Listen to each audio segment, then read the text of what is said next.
नमस्कार स्टूडेंट। जैसा कि पहले वीडियो के अंदर हमने लीनियर यानी नॉर्मल सॉर्टिंग यानी सिलेक्शन सॉर्टिंग का हमने लॉजिक इम्प्लीमेंटेशन सीखा, उसी को हम प्रोग्राम के रूप में कैसे इम्प्लीमेंट करेंगे। ठीक है, तो इस वीडियो के अंदर हम एक प्रोग्राम डिस्कस करेंगे कि किस तरह से वो लॉजिक आपका यहाँ पे इम्प्लीमेंट होगा। ओके, देखिए तो कैसे, तो हम प्रोग्राम यहाँ पे डिस्कस कर रहे हैं। Has include stdio.h has include console input output.h void main। अब देखिए हमें यहाँ पे करना क्या है, हमें कौन कौन से वेरिएबल चाहिए, है ना। तो जैसे सबसे पहले तो हमें एक एरे चाहिए ए, ठीक है। मैक्सिमम साइज जो भी आप बनाना चाहें, लिमिट आप ले सकते हैं। इंडेक्स नंबर हमें आई और जे चाहिए। हम दो लूप लेंगे यहाँ पे नेस्टेड, इसीलिए एक हमें टेम्परेरी वेरिएबल टी भी चाहिएगा। ठीक है, प्रोग्राम के अंतर्गत जहाँ पर हम स्वैपिंग करेंगे तो स्वैपिंग में हमें एक वैल्यू को, है ना, स्वैप करने के लिए, टेम्परेरी स्टोर करने के लिए हमें एक वेरिएबल चाहिए टी। आप कोई भी नाम से रख सकते हैं, ज़रूरी नहीं आप टेम्परेरी है तो टी रखें यहाँ पे, है ना। तो इस तरह से ये कुछ वेरिएबल्स वहाँ पे यूज होंगे।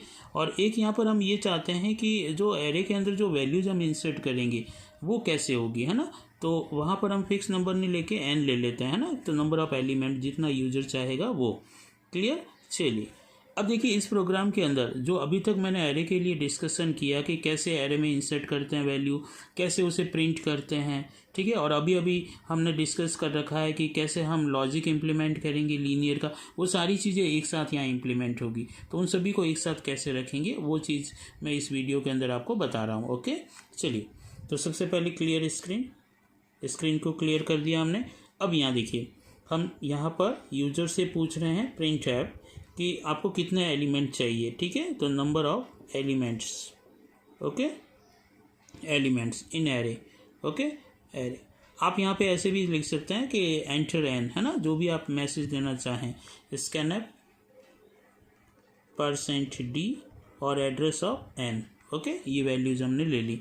अब देखिए हम एरे में पहले एक वैल्यू इंसर्ट करवा देते हैं। जैसे हम इस तरह से एरे बनाते हैं ना, ओके, ये एरे जैसे हमने सॉर्टिंग में ये चाहते हैं कि हम 4 एलिमेंट्स यहाँ इंसर्ट करना चाहते हैं, 40, है ना, 30, 20, 10, कुछ भी हो सकता है ऑर्डर, है ना, लेकिन हम इसे सॉर्ट करना चाह रहे हैं। तो ये सारी की सारी वैल्यू हम कैसे इंसर्ट करेंगे, तो इंसर्ट करने के लिए कोड मैंने आपको पहले ही पढ़ा रखा है, मैं वापस यहाँ लिख देता हूँ। जैसे I assign 0, I less than n और i++। ओके, एरे में इंसर्ट करने का कोड है।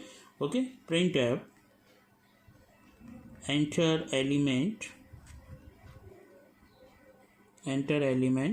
ओके, और ये एलिमेंट जो भी आप देंगे वो कहाँ जाएगा, इंटीजर है इसलिए %d, एड्रेस ऑफ ए के आई लोकेशन पे। ठीक है, ये इस तरह से। तो ये जब कोड चलेगा आपका, सपोज कीजिए वहाँ पर आपने n की वैल्यू दे रखी है 4, तो ये कोड 4 टाइम चलेगा आपका, और 4 टाइम चलेगा तो वहाँ 40, 30, 20 और 10 आपका एरे के अंदर वैल्यूज आ जाएगी। ठीक है, तो कुल मिला के यहाँ पर आप लोगों ने क्या किया कि एरे के अंदर वहाँ पर वैल्यूज इंसर्ट करवा दी। ओके, अब हम चाहते हैं ये एज इट इज़ प्रिंट हो जाए, हम चाहते हैं वहाँ मैसेज ऐसे आ जाए, है ना, आउटपुट के रूप में जो मैसेज आना चाहिए वो ऐसे आना चाहिए कि अनसॉर्टेड एरे। पता भी तो होना चाहिए पहले क्या था, अनसॉर्टेड एरे, तो वहाँ ऐसे आना चाहिए 40, 30, 20 और 10 एज इट इज़। तो मैं यहीं पे प्रिंट करवा देते हैं एज इट इज़। तो अनसॉर्टेड एरे आना चाहिए, तो यहाँ पे मैसेज लिख देते हैं ये प्रिंट ऐप, है ना, /n, और यहाँ लिख देते हैं आप अनसॉर्टेड एरे। ओके, ये /n कर दिया हमने। अब हमें केवल प्रिंट करवाना है, तो प्रिंटिंग कोड मैंने आपको समझा रखा कैसे करना। वापस वही फॉर लूप, आई को 0 पे ले जाओ, 0 लोकेशन पे, और पूरा प्रिंट करवा दो, है ना। तो वहाँ पे i लेस दैन n हो जाएगा और ये i++। ओके, और यहाँ पर आपने प्रिंट ऐप करके उसको प्रिंट करवा दिया, %d करके /n हर बार नेक्स्ट लाइन में, और ai। ये कोई कोड आपके लिए नया नहीं है, प्रीवियस वीडियो में इसका ऑलरेडी अपन डिस्कस कर चुके हैं। तो ये यहाँ तक का जो है वो यही है कि कैसे वैल्यू इंसर्ट करेंगे और कैसे प्रिंट करेंगे। तो इंसर्ट हो गई वैल्यू और प्रिंटिंग भी हो गई आपकी, है ना, अनसॉर्टेड एरे। अब इसे सॉर्ट करना है, तो जो लॉजिक हमने इम्प्लीमेंट किया वो, है ना, तो यहाँ पे लॉजिक देखिए, फॉर मैं j को 0 ले लेता हूँ, आप चाहें तो i को बाहर j, है ना, j की जगह ले सकते हैं, j less than n। Okay, और j++। ठीक है, फिर यहाँ पर आए, ये फॉर लूप, ठीक है, आई की वैल्यू 0, ये आई लेस देन n-1, मैंने बताया था आपको लास्ट में 0 से कंपैरिजन हमें नहीं करवाना इसलिए, है ना। और यहाँ पर आई को प्लस प्लस, ठीक है। अब यहाँ पर हम चेक करेंगे कि वो जो एरे के अंदर एलिमेंट है क्या 40-30 से बड़ा है या 30-20 से बड़ा है या 20-10 से। यदि वो बड़ा होगा एलिमेंट तो ही स्वैपिंग करनी है, तो वो कंडीशन हम यहाँ रख रहे हैं। तो हमने यहाँ पे रखा ए आई जो है क्या बड़ा है क्या ए के आई प्लस 1 से। यदि बड़ा है तो स्वैपिंग करनी है, तो स्वैपिंग लॉजिक क्या आ जाएगा, टी के अंदर ए के आई की वैल्यू डाल देंगे, ओके। और ए के आई के अंदर क्या आ जाएगा आपका आई प्लस 1 जगह ले लेगा, ओके। ये इस तरह से, और आई प्लस 1 जो होगा ए का आई प्लस 1, उसमें टेम्परेरी वेरिएबल के अंदर जो वैल्यू रखी है वो यहाँ आ जाएगी। ये ब्लॉक यहाँ ख़त्म हो जाएगा, ये ब्लॉक यहाँ ख़त्म हो जाएगा और ये ब्लॉक यहाँ ख़त्म हो जाएगा। इन ब्लॉक का विशेष तौर पे ध्यान रखें। तो ये जो कोड हमने लिखा है ये स्वैपिंग कोड है आपका। तो जब स्वैपिंग होगी तो ये एरे जो होगा ये कंप्लीट एरे आपका ख़त्म होके क्या बन जाएगा, 10, 20, 30 और 40 बन जाएगा। जब 10, 20, 30, 40 हो गया तो अब हमें यहाँ आउटपुट के रूप में क्या मैसेज चाहिए, ऐसे चाहिए कि सॉर्टेड एरे, है ना, सॉर्टेड एरे, और वहाँ आना चाहिए 10, 20, 30 और 40। तो ये कैसे होगा, तो सेम कोड जो है वो यहाँ पे रिपीट कर दीजिए। इस पर्टिकुलर कोड के इम्प्लीमेंट होने से पहले जो होगा वो सॉर्टेड होगा, और जब ये इम्प्लीमेंट हो गया तो एरे में तो चेंज हो गया, मॉडिफाई हो गया एरे आपका, तो वो सॉर्टेड हो जाएगा। तो ये कोड एज इट इज़ यहाँ पे, ओके। तो यहाँ पे मैसेज दे दीजिए printf/n, यहाँ पे लिख दीजिए sorted array, okay. Sorted array आपने लिख दिया, और आपको करना क्या है, सेम कोड रिपीट करना है, वही फॉर लूप यूज किया, आई की वैल्यू 0, ठीक है, आई लेस देन n और आई प्लस प्लस, ओके। और यहाँ पर आप printf%d/n ताकि हर बार नेक्स्ट लाइन के अंदर आए, और यहाँ पे ए के आई लोकेशन को आप क्या करेंगे, प्रिंट करवा देंगे। तो जब ये कोड आपका चलेगा, ठीक है ना, तो ये क्या करेगा, जो भी आपके 4 एलिमेंट है वो एज इट इज 10, 20, 30, 40 आपका प्रिंट हो जाएगा, और यहाँ पे आप इस प्रोग्राम को विराम देंगे यानी ख़त्म कर देंगे, ओके। तो ये जो आपका प्रोग्राम बना कम्प्लीटली, ठीक है ना, तो ये आपका एरे जो आपका है लीनियर सॉर्टिंग का प्रोग्राम बना एरे के अंतर्गत, सिलेक्शन सॉर्टिंग भी इसे कहते हैं।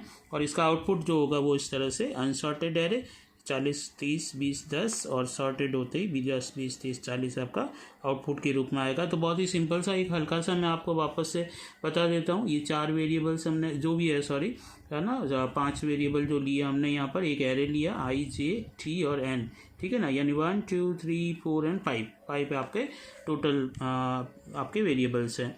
Clear screen. Number of element in array हमने 4 दिया, और 4 वैल्यूज़ हमने यहाँ पे स्टोर करवा दी। ये एरे के अंदर वैल्यू इंसर्ट करने का कोड है, जैसा स्टोर हुआ था वैसा ही प्रिंट करवाना है। तो अनसॉर्टेड एरे का कोड लिखा, तो ये वाला आपका अनसॉर्टेड एरे को प्रिंट कर देगा, यानी कि 40, 30, 20, 10, ओके। कुछ भी हो सकता है, ये 40, 10, 20 है ना, 30 कुछ भी हो सकता है, जैसा आप इंसर्ट करेंगे वैसा हर एक के लिए कोड काम करेगा। और ये जो कोड लिखा अपन ने, जो हमने डिस्कस किया ऑलरेडी, ठीक है, तो इस तरह से, यानी जे आपका 4 टाइम चलेगा यहाँ पर, और अंदर ये आपका 3 टाइम चलेगा, यानी टोटल 12 टाइम्स आपका लूप चलेगा, ओके, इस तरह से। अब इस सिलेक्शन सॉर्टिंग के अंदर, यानी कि इस लीनियर सॉर्टिंग में एक तकलीफ है कि जो लूप होता है आपका, वो क्या होता है कि जैसे मान लीजिए 7 या 8 बार होने पे तो पूरा एरे को सॉर्ट कर देता है, लेकिन बाद के अंदर क्या होता है, रिमेनिंग जो होता है वो फालतू चलता है लूप। तो उस फालतू को कैसे रोका जाए, तो उसके लिए हम एक नई स्कीम्स यहाँ पे बनाएंगे, ठीक है, तो नेक्स्ट वीडियो में हम डिस्कस करेंगे। तो यहाँ 12 टाइम्स आपका लूप चलेगा। अब 12 टाइम्स में हो सकता है 7 बार तो वो सॉर्टिंग कर रहा था, स्वैपिंग कर रहा था, फिर हुआ, है ना, और बाकी रिमेनिंग 5 टाइम्स हो सकता है कि सारे एरे के एलिमेंट सॉर्ट हो चुके थे, तो वो वापस आपका कभी भी कोड यहाँ नहीं आएगा, यानी ब्लॉक के अंदर कंट्रोल नहीं आएगा। जब यहाँ नहीं आएगा इसका मतलब वो एरे सॉर्ट हो चुका था। तो वो रिमेनिंग जो टाइम वेस्टेज हो रहा है आपका कंपैरिजन में, उसे कैसे हटाया जाए, तो उसके लिए हम बबल सॉर्टिंग करके एक टेक्निक आएगी जो हम डिस्कस करेंगे, ठीक है। तो ये होने के बाद क्या हुआ, एरे के अंदर मॉडिफिकेशन हो गया, यानी वैल्यूज़ आपकी 10, 20, 30, 40 हो गई। अब हमें करना क्या, अनसॉर्टेड एरे हमने प्रिंट करवा दिया, और सेम कोड हमने प्रिंट करने का कोड है जो वापस लिख दिया, तो हमें 10, 20, 30, 40 जो मॉडिफाइड यानी सॉर्टेड हुआ है वो हमें मिल जाएगा, ठीक है। तो इस तरह से आपका ये प्रोग्राम कंप्लीट होता है। तो बहुत ही अच्छी तरह से आपको समझ में आया होगा ये प्रोग्राम, ठीक है। यदि C++ के अंदर इसको यदि आप करना चाहें तो इसे आप क्लासेस के थ्रू भी कर सकते हैं, या नॉर्मली करना चाहें तो printf की जगह आप cout फंक्शन यूज़ कर दीजिए और scanf की जगह cin फंक्शन आप यूज़ कर दीजिए। ओके, तो आपका ये प्रोग्राम C++ के अंदर भी इम्प्लीमेंट हो जाएगा। ओके, लॉजिक सेम रहेगा, लॉजिक में कोई परिवर्तन नहीं होगा। Thank you.